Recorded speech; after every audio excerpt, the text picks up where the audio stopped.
പുറപ്പാട് പുസ്തകം 23 അധ്യായം. വ്യാജ വർത്തമാനം പരത്തരുത്. കള്ളസാക്ഷിയായിരിക്കാൻ ദുഷ്ടനോടുകൂടെ ചേരരുത്. ബഹുജനത്തെ അനുസരിച്ച് ദോഷം ചെയ്യരുത്. ന്യായം മറിച്ചു കളവാൻ ബഹുജനപക്ഷം ചേർന്ന് വ്യവഹാരത്തിൽ സാക്ഷ്യം പറയരുത്. ദരിദ്രന്റെ വ്യവഹാരത്തിൽ അവനോട് പക്ഷം കാണിക്കരുത്. നിന്റെ ശത്രുവിന്റെ കാളയോ കഴുതയോ വഴിതെറ്റിയതായി കണ്ടാൽ അതിനെ അവന്റെ അടുക്കൽ തിരികെ കൊണ്ടുപോകണം. നിന്നെ ദ്വേഷിക്കുന്നവന്റെ കഴുത ചുമടിൻ കീഴെ കിടക്കുന്നത് കണ്ടാൽ അവനെ വിചാരിച്ച് അതിനെ അഴിച്ചു വിടുവാൻ മടിച്ചാലും അഴിച്ചു വിടുവാൻ അവന് സഹായം ചെയ്യണം. നിങ്ങളുടെ ഇടയിലുള്ള ദരിദ്രന്റെ വ്യവഹാരത്തിൽ അവന്റെ ന്യായം മറിച്ചു കളയരുത്. കള്ളക്കാര്യം വിട്ട് അകന്നിരിക്കാം. കുറ്റമില്ലാത്തവനെയും നീതിമാനെയും കൊല്ലരുത്. ഞാൻ ദുഷ്ടനെ നീതീകരിക്കുക ഇല്ലല്ലോ. സമ്മാനം കാഴ്ചയുള്ളവരെ കുരുടാക്കുകയും നീതിമാന്മാരുടെ വാക്കുകളെ മറച്ചു കളയുകയും ചെയ്യുന്നതുകൊണ്ട് നീ സമ്മാനം വാങ്ങരുത്. പരദേശി ഉപദ്രവിക്കരുത്. നിങ്ങൾ മിസ്രയീം ദേശത്ത് പരദേശികളായിരുന്നതുകൊണ്ട് പരദേശിയുടെ അനുഭവം അറിയുന്നുവല്ലോ. 6 സംവത്സരം നിന്റെ നിലം വിതച്ച് വിളവെടുത്തുകൊള്ളുക. 7-ാം സംവത്സരത്തിലോ അത് ഉഴവ് ചെയ്യാതെ വെറുതെ ഇട്ടേക്ക. നിന്റെ ജനത്തിലെ ദരിദ്രന്മാർ അഹോവൃത്തി കഴിക്കട്ടെ. അവർ ശേഷിപ്പിക്കുന്നത് കാട്ടുമൃഗങ്ങൾ തിന്നട്ടെ. നിന്റെ മുന്തിരിത്തോട്ടവും ഒലിവ് വൃക്ഷവും സംബന്ധിച്ചും അങ്ങനെ തന്നെ ചെയ്യുക. 6 ദിവസം വേല ചെയ്യുക. 7-ാം ദിവസം നിന്റെ കാളയും കഴുതയും വിശ്രമിപ്പാനും നിന്റെ ദാസിയുടെ പുത്രനും പരദേശിയും ആശ്വസിപ്പാനും വേണ്ടി നീ സ്വസ്ഥമായിരിക്കണം. ഞാൻ നിങ്ങളോട് കൽപ്പിച്ച എല്ലാറ്റിലും സൂക്ഷ്മതയോടിരിപ്പൻ. അന്യ ദൈവങ്ങളുടെ നാമം കീർത്തിക്കരുത്. അത് നിന്റെ വായിൽ നിന്ന് കേൾക്കുകയും വരുത്. സംവത്സരത്തിൽ 3 പ്രാവശ്യം എനിക്ക് ഉത്സവം ആചരിക്കണം. പുളിപ്പില്ലാത്ത അപ്പത്തിന്റെ ഉത്സവം ആചരിക്കണം. ഞാൻ നിന്നോട് കൽപ്പിച്ചതുപോലെ ആബീബ് മാസത്തിൽ നിശ്ചയിച്ച സമയത്ത് 7 ദിവസം പുളിപ്പില്ലാത്ത അപ്പം തിന്നുക.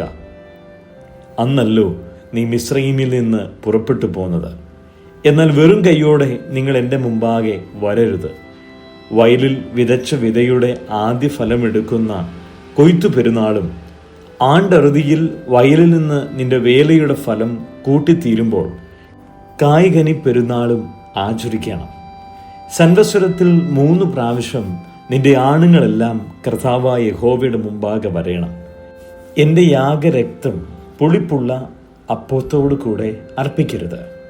എൻ്റെ യാഗമേധസ് ഉഷകാലം വരെ ഇരിക്കുകയും വരുത്. നിന്റെ ഭൂമിയുടെ ആദ്യ വിളവുകളിലെ പ്രഥമ ഫലം നിന്റെ ദൈവമായ യഹോവയുടെ ആലയത്തിൽ കൊണ്ടുവരയണം. ആട്ടിൻകുട്ടിയെ തള്ളയുടെ പാലിൽ പാകം ചെയ്യരുത്. ഇതാ, വഴിയിൽ നിന്നെ കാക്കേണ്ടതിനും ഞാൻ നിയമിച്ചിരിക്കുന്ന സ്ഥലത്തേക്ക് നിന്നെ കൊണ്ടുപോകേണ്ടതിനും ഞാനൊരു ദൂതനെ നിന്റെ മുമ്പിൽ അയക്കുന്നു. നീ അവനെ ശ്രദ്ധിച്ച് അവൻ്റെ വാക്ക് കേൾക്കണം. അവനോട് വിഘടിക്കരുത്. അവൻ നിങ്ങളുടെ അതിക്രമങ്ങളെ ക്ഷമിക്കുകയില്ല. എൻ്റെ നാമം അവനിലുണ്ട്.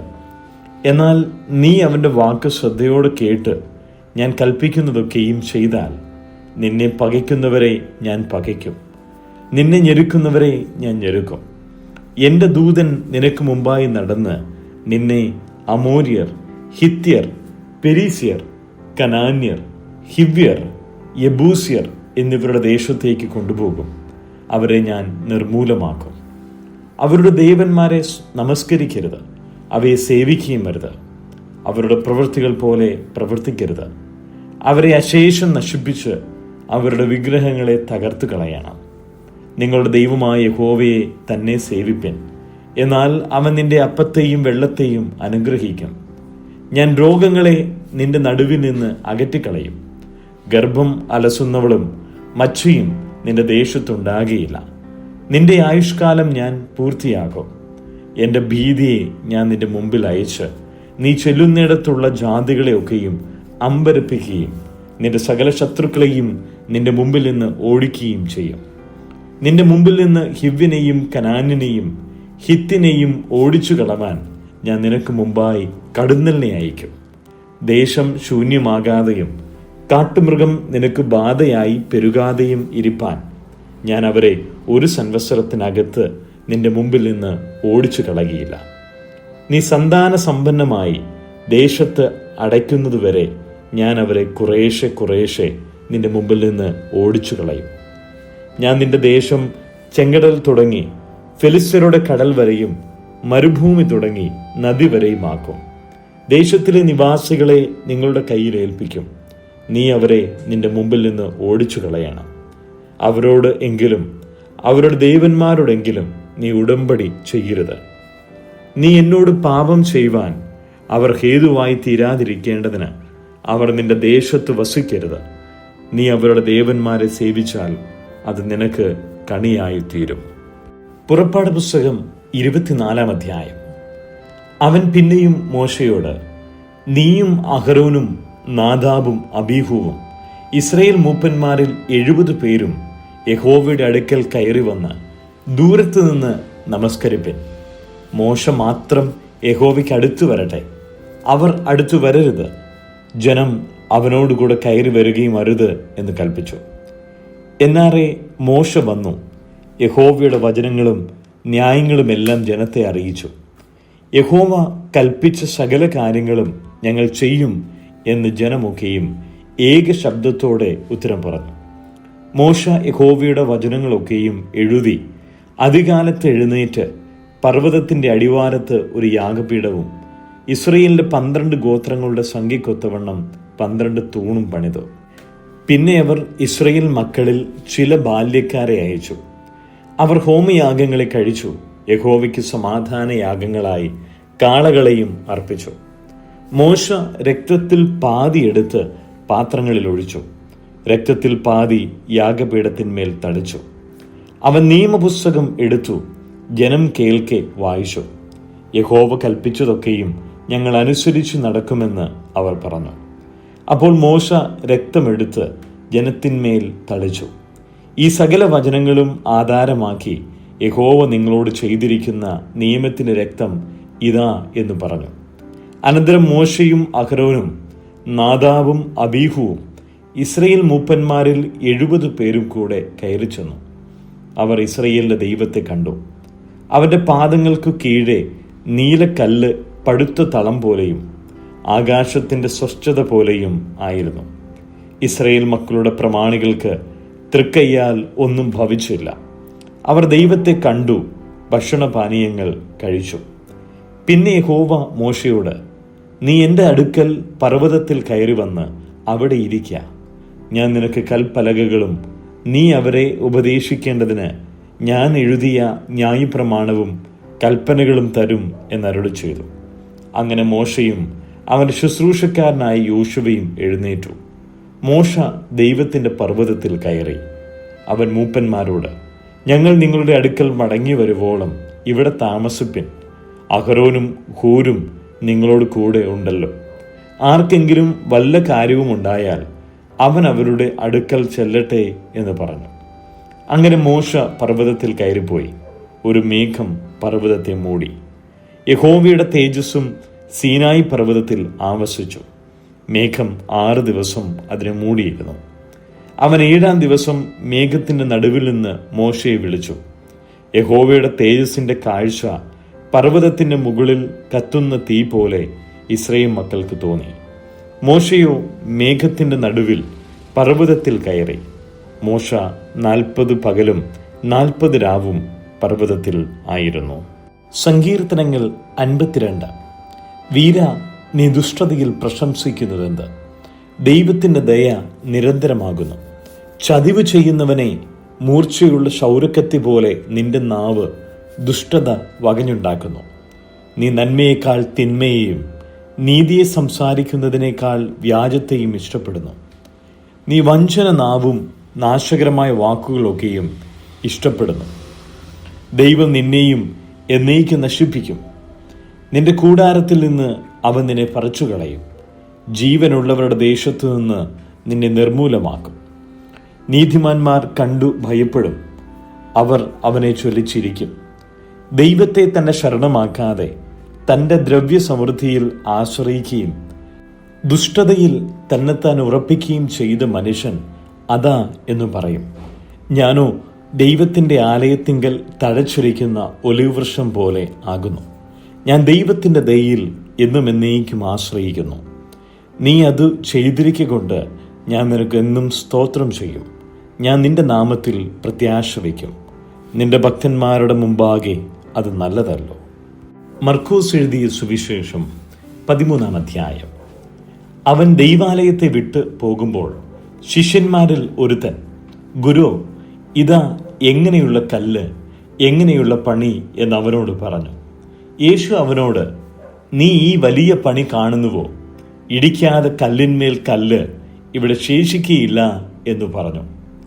പിന്നെ അവൻ ഒലീവ് മലയിൽ ദൈവാലയത്തിന് നേരെ ഇരിക്കുമ്പോൾ പത്രോസും യാക്കോബും യോഹന്നാനും അന്ത്രയോസും സ്വകാര്യമായി അവനോട്, അതെപ്പോൾ സംഭവിക്കും?